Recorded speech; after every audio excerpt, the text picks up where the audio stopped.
Go ahead. Good morning, everyone, or afternoon, I guess I can say. My name is Aliyah Hopkins, and I'm an automotive technology major, and today I wanted to share on the topic of mental health issues faced by women experiencing postpartum depression. So, you have one, your neighbor has one, I have one, even our speech teacher in the back has one. So what is it that we all have in common with each other?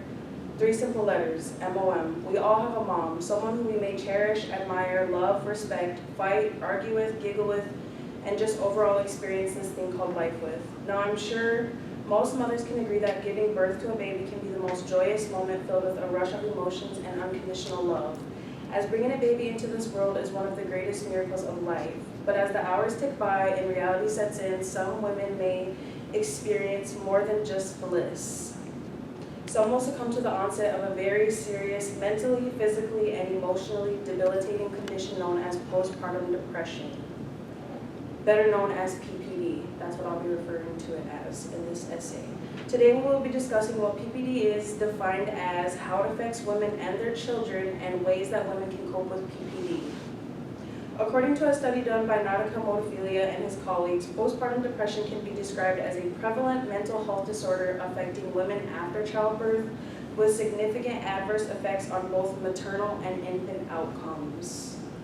As stated by Sojita, symptoms differ for everyone and may include feelings of sadness, hopelessness, anger, fear and or guilt, loss of interest or pleasure in daily activities, lack of interest in the baby, appetite and sleep disturbances, somatic complaints, inadequate prenatal care, decision-making problems, impaired attention, and possible thoughts of harming the baby or oneself. Maternal PPD is associated with poor quality of life, overall worse health status, difficulties in social relationships, increased incidence of risky behaviors such as cigarette, alcohol, and other substance use, and higher prevalence of suicidal ideations. Socioeconomical status also plays a big role in the quality of life a new mother will experience after childbirth. These factors include low-income households, low levels of support, and lack of education. The Canadian Mental Health Association estimates up to 20% of new mothers experience PPD. According to Modafilia, studies have also shown that untreated PPD may lead to difficulties in bonding with the infant, potentially impairing the parent-child relationship and affecting long-term emotional development. Thus, the early detection and provision of support are crucial in fostering positive health outcomes for both mothers and their children.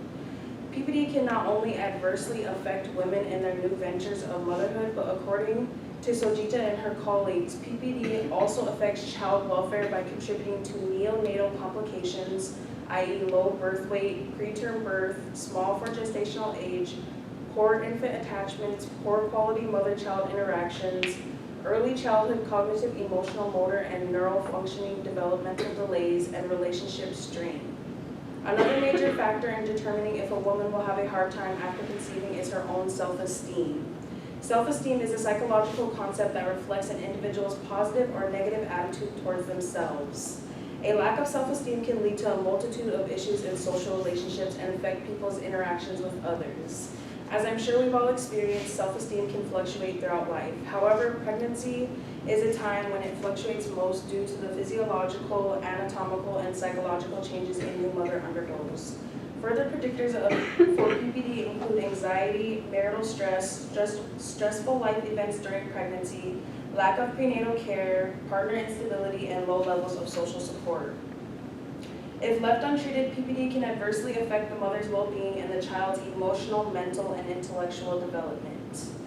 Now that we have a basic understanding of what PPD can look like and how it can mentally, physically, and emotionally affect not only new mothers, but also their children, we can discuss how there are different ways for them to cope with such a debilitating situation. There have been a few different tests and studies that can be utilized to further assess women before, during, and after the perinatal period.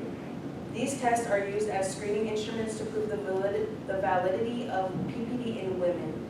They include the Edinburgh Postnatal Depression Scale, or EPDS, Patient Health Questionnaire 9, and also used to help examine the role of self-esteem is the Rosenberg Self-Esteem Scale, or RSES. And coping mechanisms are evaluated through the inventory for moderating PPD risks.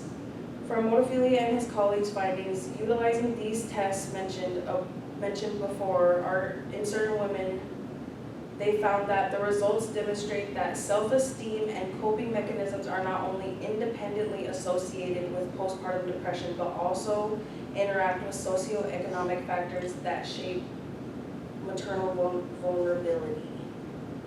Adaptive coping strategies such as active coping, planning, seeking instrumental support, and positive reframing are considered constructive approaches that help individuals manage stress effectively. It was also found in a study in China that populations utilizing positive coping styles, including detailed planning and active seeking of social support, are associated with reduced levels of postpartum depression. It's been found that higher self-esteem facilitates the use of adaptive coping strategies, which include reaching out for help and actively problem solving, which can act as a major buffer against women facing severe PPD. These findings underscore the importance of teaching positive coping skills in postpartum depression treatment. For example, cognitive behavioral therapy can reduce self-blame and avoidance by helping mothers reframe negative thoughts and engage step-by-step with their problems. Over these past few minutes, I have spewed a multitude of statistics and facts that attribute to the research and developmental procedures utilized to determine the validity of PPD found in women becoming first-time moms. As discussed, there are many factors that can be attributed to a new mom experiencing postpartum depression, some which include low self-esteem, maladaptive coping, and socioeconomic stressors that can all jointly exacerbate postpartum depression in women. While we may look at our moms like superheroes, they often tend to be. It should be normalized that new moms and moms in general need more compassion and understanding as they navigate through a new body image, new self-worth, stress management, and the reality of motherhood. So while as a society we have normalized mothers bearing the weight of the world, I want you to take a step back and think about ways you can take some of that load off a mom in your life. Thank you.